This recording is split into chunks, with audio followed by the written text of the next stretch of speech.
교회를 오래 다니고 우리가 이제 신앙생활의 연수가 오래되었음에도 불구하고 좀처럼 삶이 변화되지 않는 분들이 있어요. 그렇게 오래 신앙생활을 했음에도 불구하고 오래 교회를 다녔음에도 불구하고 삶이 변화되지 않는 이유 중에는 여러 가지가 있겠지만 그 중에 한 가지, 오늘 말씀과 우리가 이제 5월의 주제가 뭐죠? 구원과 부르심이잖아요. 5월의 주제와 관련해서 살펴본다면 왜 우리의 삶이 변화되지 않는가? 여러 가지 이유들 중에서 한 가지가 구원에 대해서 우리가 잘 모르기 때문에, 구원의 의미, 과연 구원이 우리에게 어떤 의미가 있는지를 잘 모르기 때문에 우리의 삶이 변화되지 않는 이유도 있는데요. 5월에 이제 우리가 이제 주제가 구원과 부르심이고, 좀 우리가 다달이 이제 주제를 정하고 그 주제와 관련돼서 여러분들이 좀 참고할 수 있는 도서를 제가 소개해 드리고 있는데, 구원과 부르심과 관련해서는 제가 조정민 목사님의 책, 왜 구원인가를 추천 도서로 좀 올렸습니다. 그 책에 보면은 구원에 대해서, 구원이란 무엇인가에 대해서 굉장히 좀 체계적으로 이렇게 잘 쓰셨더라고요. 그래서 제가 추천 도서로 올렸는데, 그 책에 보면 이런 내용이 나와요. 제가 읽어드리겠습니다. 성경의 맥박은 구원입니다. 반면에 세상의 맥박은 번영입니다. 성경을 아무리 읽고 교회를 아무리 열심히 다녀도 평소에 세상 맥박으로 뛰며 살기 때문에 하나님의 호흡과 맥박을 알지 못합니다. 번영을 원하는 마음 때문에 성경의 맥박이 내 맥박으로 잡히지 않는 것입니다. 라고 그 책에 보면 그런 내용이 나오더라고요. 여러분, 성경을 관통하고 있는 하나님의 맥박, 우리에게 주시는 그 맥박이 뭐라는 거예요? 구원이라는 거예요. 반면에 세상을 뛰게 하고 세상을 움직이게 만드는 원동력은 뭐라는 거예요? 번영이라는 거예요. 우리 안에 어떤 신앙의 변화, 삶의 변화가 일어나지 않는 이유는 뭔가 하면 교회를 나오고 예배를 드리고 신앙인으로 살아가고 있음에도 불구하고 우리가 하나님의 맥박을 따르고 하나님의 맥박을 소유하는 게 아니라 무엇을 따라 살아가고 있기 때문에 세상의 맥박, 세상의 번영, 세상의 안정, 세상이 우리에게 유혹하는 것을 따라가다 보니까 우리 안에 하나님의 호흡이, 하나님의 맥박이 잡히지를 않는 거예요. 그래서 변화가 일어나지 않는다는 거예요. 성경에 구원이라는 단어가 신구약을 합쳐서 약 577번 나온다고 합니다. 그에 반해서 번영이라는 단어는 72번 나오는데 대부분 구약에 나오고 신약에는 단 2번만 나온대요. 그것도 구약의 말씀을 인용할 때 나오고 있는데, 구원이라는 단어는 577번 나온 데 반해서 번영이라는 단어는 72번 밖에 안 나온다는 거. 그 자체만으로도 뭘 말하고 있는 거예요?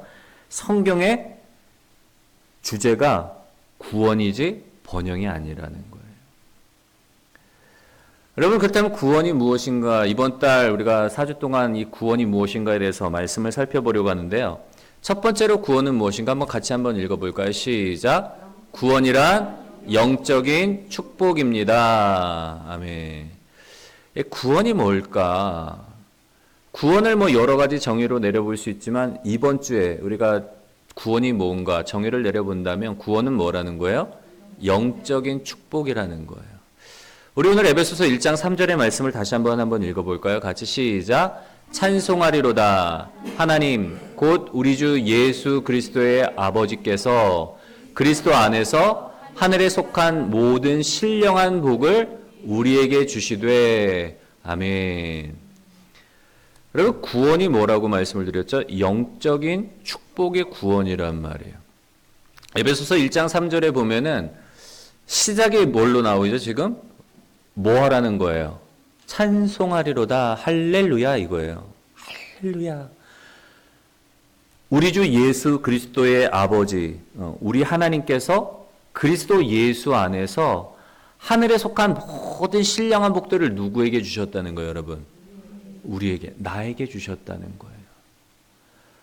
우리 아버지 하나님께서 그리스도 예수 안에서 하늘에 속한 모든 신령한 복들을 우리에게 주셨기 때문에 우리가 뭐 할 수밖에 없는 거예요? 찬송할 수밖에 없는 거예요. 여러분, 이 신령한 복이 바로 구원인 거예요. 구원받은 사람의 첫 번째 반응이 뭔가 하면 찬송이에요. 찬송. 내가 주님을 만나고 나면 저도 그랬지만 예수님이 날 위해 죽으셨다는 그 사실, 제가 대학교 1학년 겨울 수련회에서 예수님의 그 모습, 머리에 가시면류관 쓰시고 막 얼굴은 피범벅, 땀범벅, 먼지범벅, 그 고통에 일그러진 모습 속에서 음성을 들려주시더라고요. 용원아, 내가 너를 사랑한다. 용원아, 내가 너를 사랑한다. 근데 그 예수님의 그 모습과 예수님의 그 음성을 듣는 순간 이전까지 머리로 알고 있었던 그 지식, 구원에 대한 지식, 복음에 대한 지식이 뭐가 되는 거예요? 나를 위한 사건으로, 나를 위한 주님의 희생으로 비로소 받아들여지고 믿어지고 내 것이 되는 거예요. 그게 여러분 저한테 있어서는 회심의 사건이고 주님을 만난 사건이란 말이에요. 근데 그렇게 정말 예수님의 모습을 보고 예수님의 음성을 듣고 정말 주님이 날 위해 죽으셨구나. 내가 뭐라고 날 위해 죽으셨구나. 그 사랑이 느껴지니까 여러분 제 속에서 뭐가 나왔을까요? 찬송이 나오는 거예요. 그때 제 안에서 나왔던 찬송은 어떤 찬송인가 하면 평안을 너에게 주노라. 평안을 너에게 주노라. 세상이 줄 수 없는, 세상이 알 수도 없는 평안, 평안, 평안, 평안을 내게 주노라. 2절이 뭐죠? 기쁨을 내게 주노라. 주님이 날 위해 죽으셨고 주님이 나를 사랑하신다는 그 사실이 지식이 아니라 정말 내 마음 속에 내가 믿어지고 경험되어지니까 내 속에 평안과 내 기쁨과 감사와 찬송이 넘쳐나는데 그때의 그 기쁨과 감사와 찬송은 말로 할 수가 없는 거예요. 그냥 저절로 나와요. 내가 정말 주님이 날 위해 죽으셨구나. 그 사랑을 체험하고 나니까 너무 감사한 거예요. 너무 기쁘고. 그때 내 안에서 막 샘솟아나는 이 기쁨과 감사와 평안은 세상이 정말 주는 그런 것과는 비교할 수 없는, 먼지 하나 없는, 요동함이 없는, 정말 순결하고 깨끗한 순도 100%의 기쁨과 순도 100%의 감사와 순도 100%의 찬송이 그냥 흘러나오는 거예요. 어떤 순간에요? 구원받은 순간에. 성경에 보면 이스라엘 백성들이 출애굽을 하죠. 근데 출애굽 이후에 애굽의 바로 왕이 군대를 이끌고 이스라엘을 추격해 와요. 뒤에는 홍해가 가로막고 있고 또 맞은편에서는 애굽의 군대가 막 쫓아오니까 이스라엘은 마음이 어때요? 이제 곧 죽게 됐구나. 막 두려움에 사로잡혔어요. 홍해 때문에 어디 도망갈 수도 없어요. 바로가 병거와 군대를 이끌고 막 쫓아오니까 그 두려움 가운데 있을 때 어떻게 하시죠? 하나님이 하나님의 권능의 손으로 홍해를 가르시고 이스라엘 백성들이 그 홍해를 건너 광야로 들어가게 하신단 말이에요. 그리고는 그들의 뒤를 쫓았던 애굽의 군대는 하나님께서 홍해를 덮으심으로 인해서 다 수장되어 버려요. 그래서 이스라엘 백성들이 홍해를 건너서 맞은편에서 하나님이 행하시는 그 놀라운 구원을 보고 보인 반응이 뭐예요, 여러분? 찬송이었잖아요. 조금 전까지만 해도 죽음의 공포, 이제 다 죽게 됐다, 두려움에 사로잡혀서 막 벌벌 떨던 그 사람들이 하나님이 그들을 위해서 베푸신 그 구원의 사건, 홍해를 가르시고 그 사이를 건너가게 하시고 자기를 추격하던 애굽의 군대, 원수는 다 수장시키는 그 하나님의 구원의 사건을 보면서 이스라엘 백성들이 보인 반응이 다른 게 아니라 찬송이잖아요. 미리암과 여인들이 소고를 들고 하나님이 행하신 이스라엘 백성, 우리를 위해 베풀어 주신 그 구원의 사건을 찬송했단 말이에요. 여러분, 구원을 경험한 사람들은 찬송할 수밖에 없어요. 오늘 에베소 3장의 말씀에 보면은 바울이 이 놀라운 진리와 구원을 경험하고 뭐라고 또 고백을 하고 있어요? 찬송하리로다. 이어져 나오는 말씀이 뭐예요? 왜 찬송하는가? 하나님이 그리스도 예수 안에서 우리에게, 나에게 뭘 주셨다는 거예요? 하늘에 속한 신령한, 모든 신령한 복을 주셨다는 거예요. 여러분, 신령한 복 안에는 세상 사람들이 그토록 갈망하는 번영과 성공과 안정이 들어 있을까요? 아니면 있을까요? 다 있어요. 하나님 안에 생명이 있고, 하나님 안에 진리가 있고, 하나님 안에 부요가 있고, 하나님 안에 모든 번영과 번성이 있단 말이에요. 하나님이 아브라함에게 복을 주시잖아요. 내가 너로 복의 근원이 되게 하겠다. 여러분, 하나님이 열면 닫을 자가 없고 닫으면 열 자가 없대요.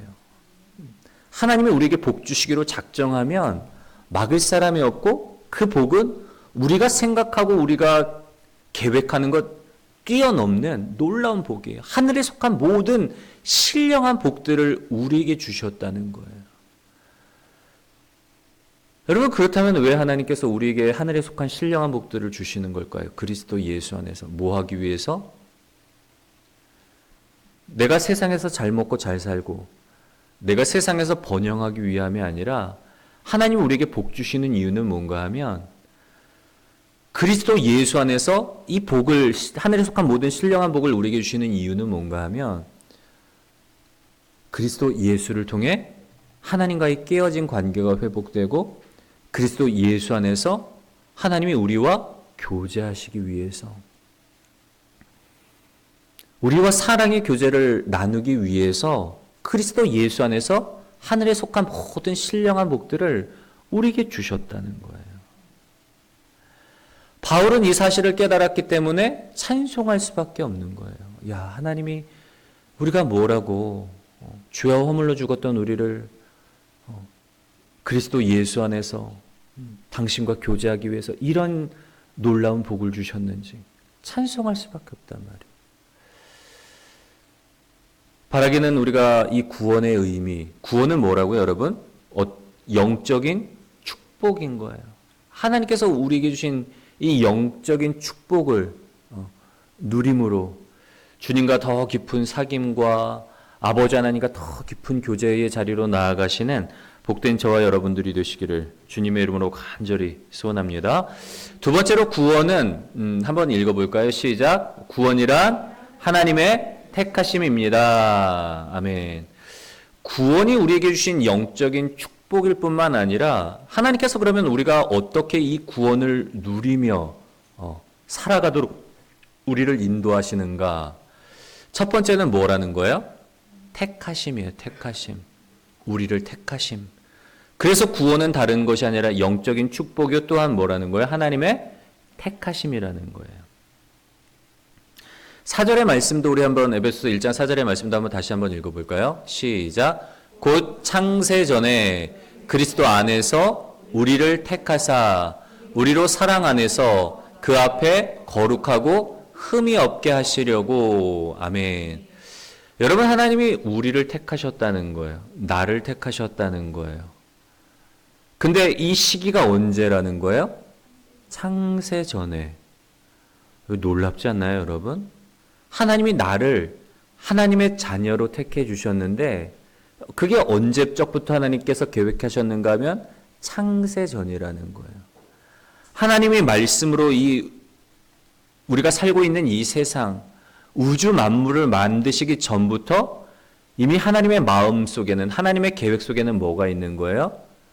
우리가 그 마음과 그 계획 속에 갖고 계신 거예요.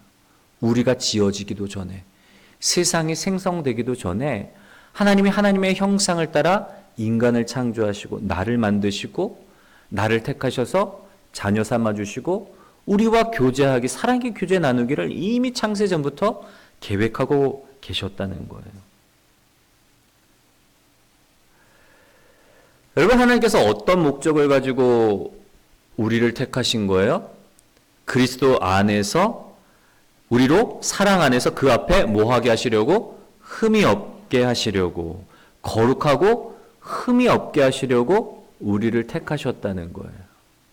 사랑 안에서, 하나님의 앞에서 우리가 그분 앞에서 거룩하고 흠이 없게 하시려고 우리를 택하셨다는데, 이 거룩하고 흠이 없다라는 부분을 우리가 좀 더 자세하게 그 의미를 살펴볼 수 있는 말씀이 5절 말씀이에요.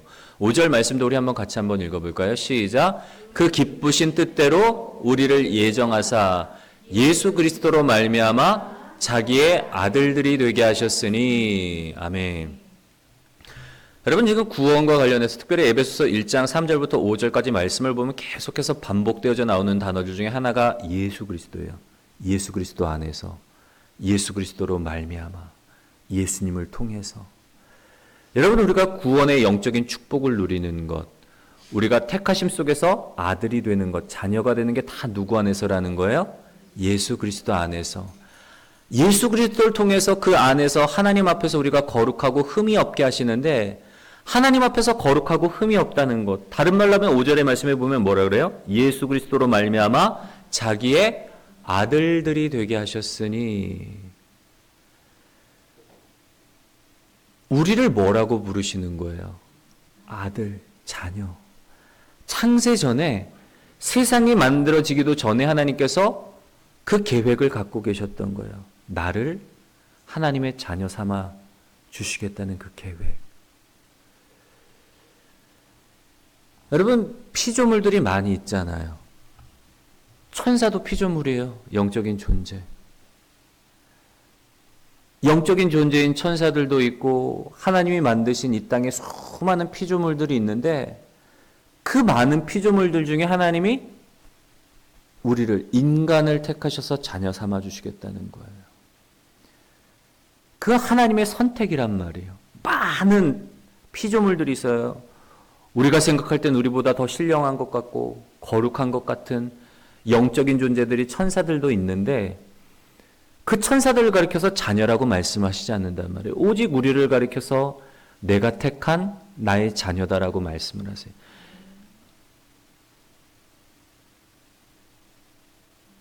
여러분, 성경을 한번 보세요. 하나님의 선택. 가인과 아벨이 있잖아요. 누가 형이에요? 가인이 형이고 아벨이 동생이에요. 근데 하나님이 누구를 택하시죠? 동생을 택하세요. 에서와 야곱이 있어요. 하나님이 누구를 택하세요? 야곱을 택하세요. 보통은 장자의 축복이 있고 장자의 우선권이 있단 말이에요. 우리 집안에서도 그렇잖아요. 장자, 특별히 아들, 얼마나 제가 서러웠는지 몰라요. 어릴 때 맨날 심부름은 저만 하는 거예요. 형은 아들이라고, 큰아들이라고 안 되고, 누나는 여자라고 밤에 위험해서 안 되고, 맨날 심부름하면 저만 하는 거예요. 그 셋째가 얼마나 서러운데요, 여러분. 근데 성경을 보면 하나님이 누구를 택하세요? 꼭 차자들을 택하세요. 이새의 아들들 여럿 중에서 다윗이 말째란 말이에요. 근데 하나님이 다윗을 택해서 이스라엘의 주권자로 세우세요. 여러분, 이게 의미하는 바가 뭘까요? 하나님의 선택은 뭐예요? 은혜라는 거예요. 순서를 따라서 하나님께서 선택하는 게 아니에요. 세상은 순서를 따라 장자니까 더 복을 받고 더 많은 것을 누려요. 그런데 하나님의 선택은 순서를 따라 나지 아니하고 혈통을 따라 나지 않아요. 이스라엘만 복 받는 게 아니란 말이에요. 약속에는 외인이었던 우리, 하나님과는 전혀 상관없는 우리가 오히려 지금 하나님의 자녀가 되었고 열방의 복이 되는 존재들이 된 거예요. 이게 뭐라는 거예요, 여러분? 하나님의 선택은 은혜라는 거예요. 은혜. 순서에 따라 주어지는 게 아니라, 혈통에 따라 주어지는 것이 아니라, 능력에 따라 주어지는 게 아니라 전적인 하나님의 은혜라는 거예요. 하나님의 자녀를 삼아주시는 데 있어서 더 놀라운 건 뭔 줄 아세요, 여러분? 우리에게 아무것도 요구하시지 않는다는 거예요. 여러분, 사람들이 만든 세상의 종교는 사람들에게 무언가를 요구를 해요. 이단 사이비들 뭘 요구를 할까요? 돈 요구하잖아요. 다 바쳐라. 다 팔아라. 좀 저등한, 좀 이렇게 좀 낮은 등급의 종교들은 뭘 요구를 하는가 하면 돈을 요구를 해요. 조금 고등한 종교는 뭘 요구를 하는가 하면 헌신을 요구를 해요. 노골적으로 돈을 요구하지 않아요. 고등 종교들은 헌신을 요구하지. 근데 기독교는 뭐예요? 요구함이 없잖아요. 하나님이 먼저 대가를 지불하신 거예요.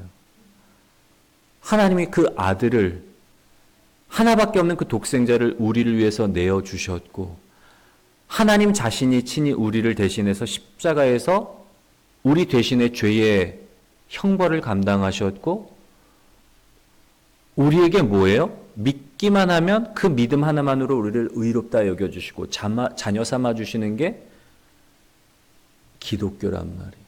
우리에게 요구하시는 게 없어요. 뭐 하나 요구해요? 그냥 믿기만 해라. 그냥 누리라는 거예요. 쉽게 말하면. 여러분, 집을 나간 탕자를 기다리는 아버지의 마음을 보세요.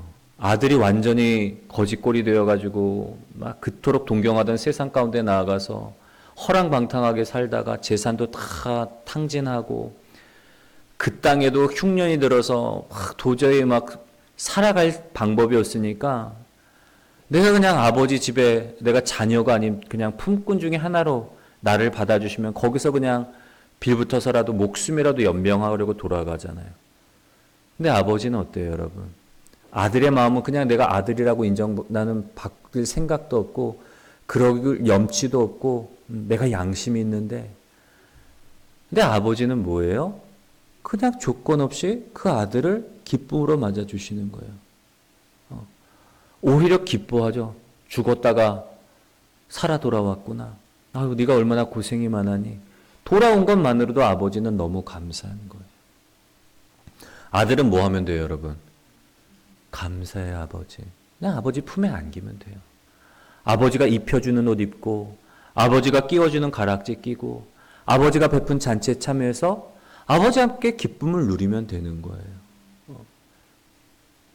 여러분, 그게 은혜인 거예요.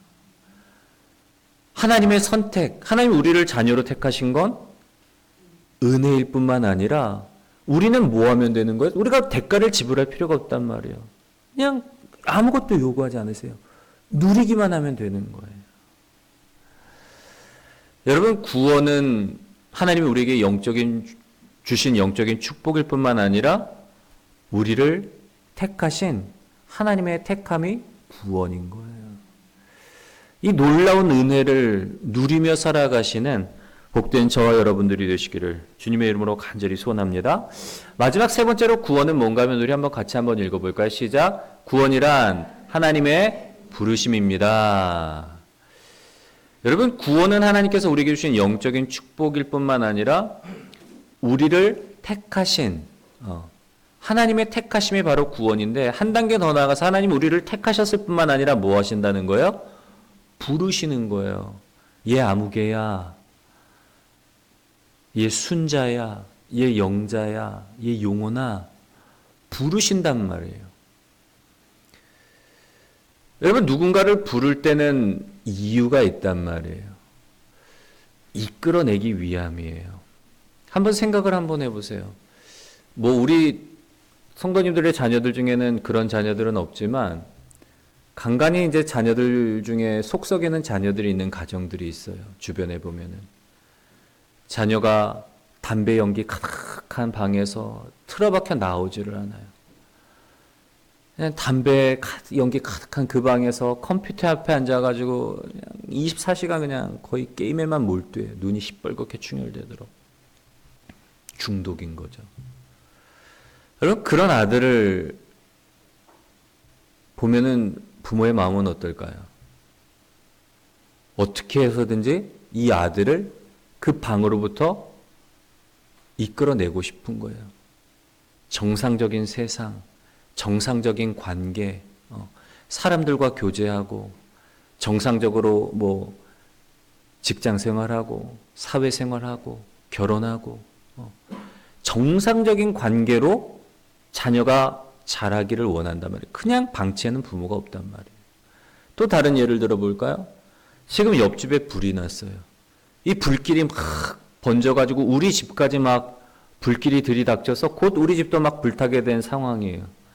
근데 자녀가 그 집안에 있다면 여러분 부모로서 어떻게 하겠어요? 가만히 둬요? 뛰어들어가거나 막 소리를 지를 거 아니에요. 야, 뭐 지금 큰일 났어. 막 고함을 치면서 집 밖으로 나가라고 불러낸단 말이에요. 여러분, 구원은 하나님의 택하심이에요. 은혜의 사건이에요. 부르심은 뭔가 하면 하나님의 은혜를 잊고 살아가는 사람들을 일깨우는 사건이 바로 하나님의 부르심이에요. 요한복음의 말씀에 보면은 예수님에 대해서 뭐라고 표현을 하는가 하면 빛으로 예수님께서 오셨다고 말씀을 했어요. 빛이신 예수님이에요.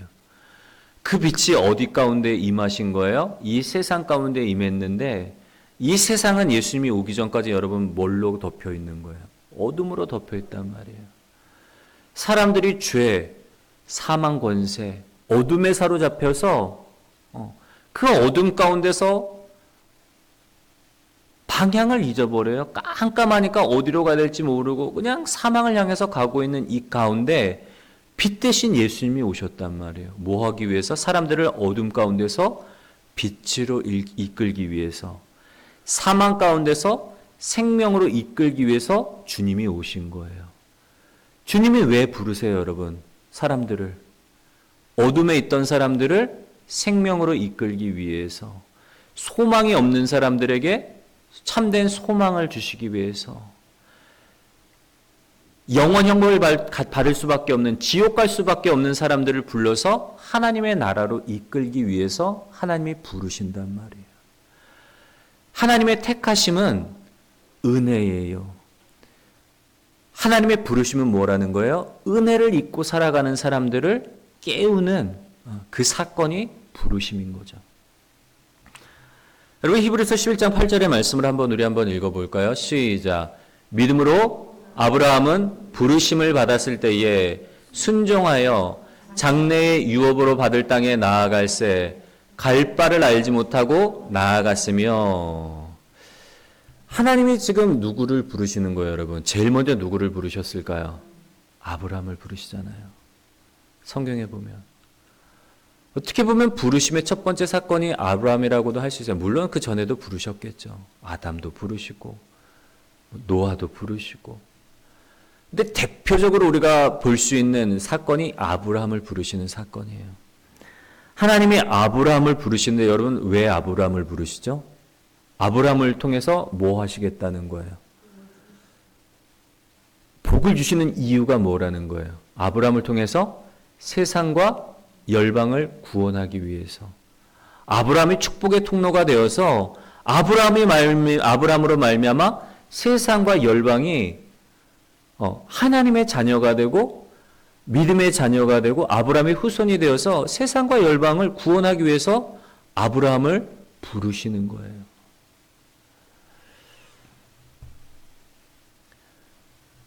여러분, 하나님이 우리를 부르실 때 중요한 게 뭘까요? 그래서 뭐 해야 돼요, 우리는? 네. 다른 말로 하면 좀 응답. 누군가를 부르면 뭐 해야 돼요? 야, 누구야? 그러면 뭐 해야 돼요? 네. 어린 사무엘을 부를 때 사무엘이 하나님의 음성을 알지 못하잖아요. 그래서 엘리 제사장이 부른 줄 알고 갔을 때 나중에 엘리가 하나님이 사무엘을 부르시는구나 알고 사무엘에게 뭐라고 그러죠? 하나님이 너를 부르시거든 제가 여기 있으니 말씀하십시오. 여러분, 그게 응답이잖아요. 주님이 부르시면 대답하는 거예요. 네, 주님, 제가 여기 있습니다. 그리고 하나님이 우리에게 요구하시는 그 응답은, 참된 응답은 뭔 거예요? 오늘 히브리서 11장 8절의 말씀에 보면 우리 권사님이 얘기하신 것처럼 순종이에요, 순종. 믿음으로 말미암아 순종하는 것. 여러분, 하나님께서 부르실 때 그냥 부르시지 않아요. 보여주시잖아요. 아브라함아, 내가 너를 통해서 이런 계획을 가지고 있다. 내가 너를 통해서 이런 일들을 이룰 거야. 하나님의 비전을 아브라함에게 보여주세요. 내가 너를 복의 근원으로 삼아서 너로 말미암아 열방이 복을 받게 될 거야. 하늘의 무뼈를 셀 수가 바라봐라. 네가 셀 수 있니? 바닷가의 모래를 봐라. 바닷가의 모래와 하늘의 별처럼 내가 너의 자녀들, 너의 후손이 이처럼 번영하게 할 뿐만 아니라 내 이름을 창대케 할 거야. 너는 복이 될 거야. 복의 근원이 될 거야. 너를 축복하는 자를 내가 축복하고 너를 저주하는 자를 내가 저주하며 세상의 모든 사람이 너로 말미암아 복을 받게 될 거야. 여러분, 하나님께서 우리를 부르실 때에 두 가지예요. 어떤 상황 가운데서 우리를 이끌어내실 뿐만 아니라 보통 우리를 부르실 때는 절망적인 상황인 거예요. 소망이 없는 상황인 거예요. 어둠 가운데서 빛 가운데로 이끄시고 사망에서 생명으로 이끄시고 지옥행에서 하나님의 나라로 이끄시고 어떤 상황으로 이끄실 뿐만 아니라 더 나아가서 뭐예요? 보여주시는 거예요. 우리를 통해서 어떤 일들을 이루실지 하나님의 그 비전, 우리를 통한 하나님의 놀라운 계획을 보여주신단 말이에요. 그러면 우리는 뭐 하면 되는 거예요? 부르심에 믿음으로 반응하고 순종하면 되는 거예요. 하나님이 아브라함의 이름을 부르시고 놀라운 비전을 보여주실 때 아브라함은 뭐 해요, 여러분? 믿음으로 반응을 한단 말이에요. 순종한단 말이에요. 그 순종이 뭐죠? 본토, 친척, 아비 집을 떠나서 하나님의 인도를 따라가는 거예요. 갈 바를 알지 못했지만, 어디로 갈지, 어떤 일이 일어날지 알지 못했지만 하나님을 신뢰함으로 말미암아 믿음으로 하나님을 신뢰하고 믿음으로 하나님을 의지하고 나아가는 거예요. 왜? 하나님이 약속하셨기 때문에, 또한 불러주셨기 때문에. 여러분, 제자들도 마찬가지잖아요. 제자들에게 찾아오셔서, 특별히 베드로에게 찾아오셔서 예수님이 베드로의 이름을 부르죠. 베드로야, 나를 따라오너라. 내가 지금은 물고기를 낚는 어부지만 네가 나를 따라오면 내가 너로 하여금 뭐 만들겠다는 거야? 사람을 낚는 어부가 되게 할게. 여러분, 얼마나 놀라운 비전이고 얼마나 놀라운 축복이에요. 하나님이 우리를 절망적인 상황에서 이끌어내셨을 뿐만 아니라 하나님의 나라로 이끄셨고 생명으로 이끄셨고 하나님의 자녀 삼아주시는 것에서 끝나는 게 아니라 우리에게 놀라운 비전을 보여주시는 거예요. 하나님의 자녀가 되고 하나님의 후사가 되고 하나님의 일꾼이 되어서 이 땅 가운데서 아브라함과 같은 복의 근원으로서 살아가는 삶, 이게 우리에게 주신 비전인 거예요. 그러나 사단은 여러분 뭐 하는가 하면 자꾸 이걸 가로막아요. 교회 가도 괜찮아. 예배 드려도 괜찮아. 근데 뭐 하지 말라는 거야?